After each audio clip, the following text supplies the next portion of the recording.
आर्द्रा नक्षत्र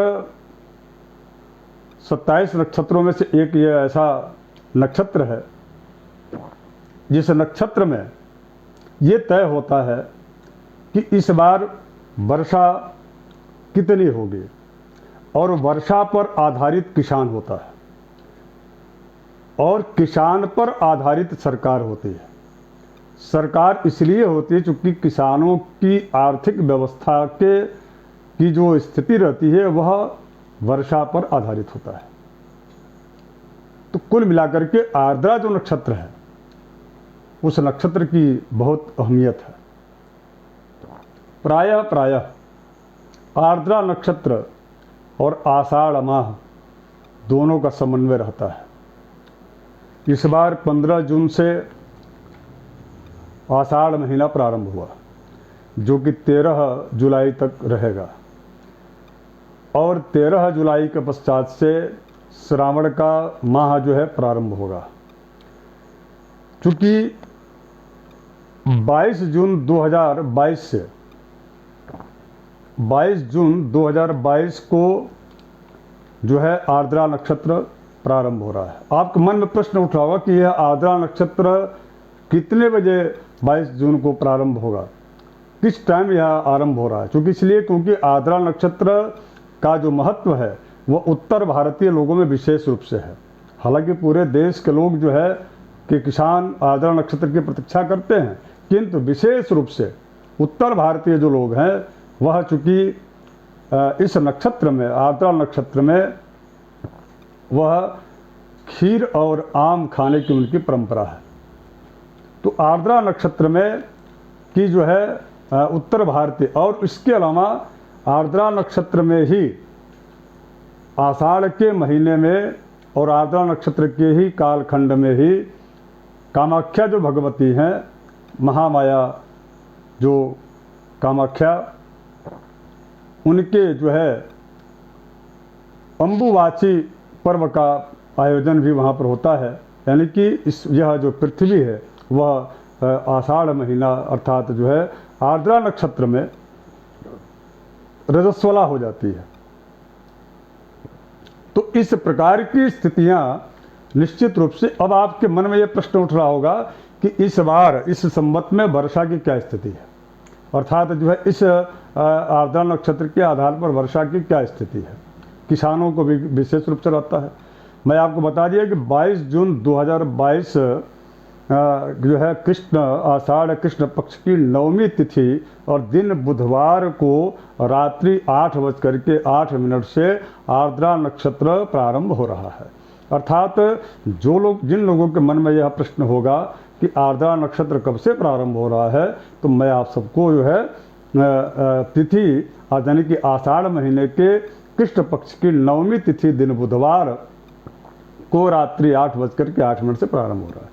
और आर्द्रा नक्षत्र प्रवेश करने के पश्चात जो उत्तर भारतीय जो लोग हैं, खीर और जो है आम खाने की जो उनकी परंपरा है, उस परंपरा का वह जो है निर्वहन कर सकते हैं और करना भी चाहिए, क्योंकि इसमें भी कहीं न कहीं जो है वैज्ञानिकीय तथ्य जुड़ा हुआ है। क्योंकि इसलिए कि आर्द्रा नक्षत्र जो होता है, इसके पूर्व के नक्षत्र मृगशिरा नक्षत्र की जो वर्षा होती है, उस वर्षा के पश्चात जो है ढेर सारे संक्रमित जो बीमारियां इत्यादि जो चीज़ें रहती हैं, उनके कीड़े या उनके जो है वायरस जो होते हैं उस समय वह जागृत स्थिति में हो जाते हैं, या उनका बीजारोपण होता है मृगशिरा नक्षत्र में। किंतु ये भी इसीलिए कहा गया कि मृगशिरा नक्षत्र का तपना अर्थात जो है जो नवतपा होता है, वह नवतपा मृगशिरा नक्षत्र में जब सूर्य होते हैं तब होता है। और वही सूर्य जब आर्द्रा नक्षत्र में जब प्रवेश करते हैं, जो कि 22 जून 2022 से प्रारंभ हो रहा है, तो वह जो नक्षत्र होता है मृगशिरा नक्षत्र के तपने की वजह से आर्द्रा नक्षत्र के प्रवेश के साथ ही, यानी कि प्रवेश करते ही समय यदि वर्षा हो जाए तो आप ये मान के चले, या किसानों का जो शास्त्र का यह मत है, यहाँ तक कि एक बड़े सुविख्यात जो है कवि रहे हैं घाघ कवि, वो भी कहते थे कि चढ़त बरसे पदरा उतरत बरसे हस्त बीच बरसे मघा चैन रहे गृहस्थ। अर्थात जो है अगर यदि चढ़ते ही आर्द्रा नक्षत्र के प्रवेश होने के सूर्य का आर्द्रा नक्षत्र में प्रवेश होने के पश्चात ही अगर यदि वर्षा हो जाए तो निश्चित रूप से वह बड़ा ही शुभ माना जाता है, अर्थात उस बार वर्षा अच्छी होगी। अब इसके साथ साथ में उत्तरत वर्षे हस्त, और ये हस्त नक्षत्र में यदि के उतरते हस्त नक्षत्र में यदि वर्षा हो जाए तो बहुत शुभ कारक माना जाता है। और इसी तरह से अब आपके मन में ये प्रश्न उठ रहा होगा कि इस आर्द्रा नक्षत्र के 22 जून में जो प्रवेश हो रहे हैं सूर्य, तो क्या यह वर्षा की स्थिति बन रही है? तो मैं साथियों आपसे बता दूं कि 17 जून 2022 को शुक्र अपने स्वगृह में जा रहे हैं, अर्थात अपने घर वृषभ राशि में प्रवेश कर रहे हैं।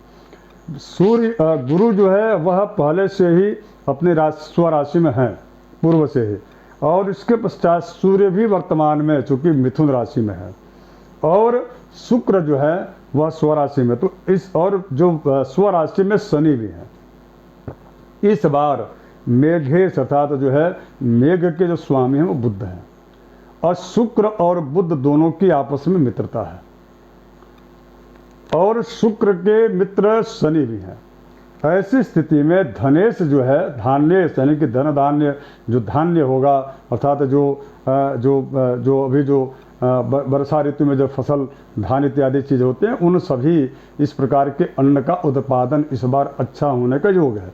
और मेघेश चूँकि बुध हैं, मेघ के स्वामी जहाँ से वर्षा होती है वह जो है मेघ के स्वामी इस बार बुध हैं। तो मैं किसान मित्रों को मैं ये कहना चाहूँगा कि इस बार वर्षा अनुकूलताप्रद रहेगी, अर्थात खंड वृष्टि तो है, यह निश्चित है, कहीं कम कहीं ज़्यादा वर्षा होगी, लेकिन वर्षा इतना जरूर होगी जिससे कि आपकी जो किसानी है वह जो है प्रफुल्लित और उल्लसित हो जाए, अर्थात वह जो है अच्छा जो है अन्न का उत्पादन हो जाए। इस प्रकार की स्थिति में वर्षा इस बार होना है, और वो जो है वर्षा होगी। तो कुल मिलाकर के और आषाढ़ के महीने में कुछ और भी विशेष रूप से जो है कुछ पर्व इत्यादि चीज़ें पड़ रहे हैं, मैं उसके बारे में बता दूं। सबसे पहले मैं आपको बताऊं, चूँकि 4 नवरात्रि हैं, जिसमें कि 2 जो नवरात्र है चैत्र वाला, और इसके पश्चात आश्विन यानी कि कुवार वाला। ये दोनों नवरात्र जगत प्रसिद्ध नवरात्रि है, लेकिन 2 गुप्त भी नवरात्रियाँ हैं। एक माघ के महीने में होता है, और दूसरी जो नवरात्रि होती है वो आषाढ़ के महीने में होती है। यानी कि इस प्रकार से 4 जो है नवरात्रि होती है। इस बार गुप्त नवरात्रि आषाढ़ शुक्ल पक्ष के प्रतिपदा अर्थात जो है वह 30 जून से प्रारंभ होकर के और 8 जुलाई 2022 तक जो है को नवमी चुकी है, तब तक जो है यह गुप्त नवरात्रि आषाढ़ की रहेगी।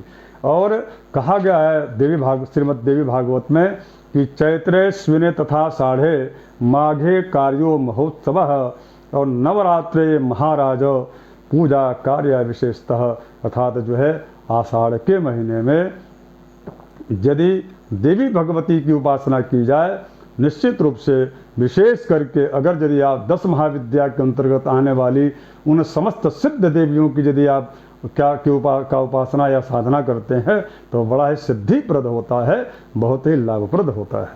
अब इसके पश्चात इसी महीने यानी कि आषाढ़ शुक्ल पक्ष में ही हरिशयनी एकादशी, अर्थात जो है भगवान जो विष्णु हैं वह जो है योग निद्रा में 4 माह के लिए वह शयन करते हैं।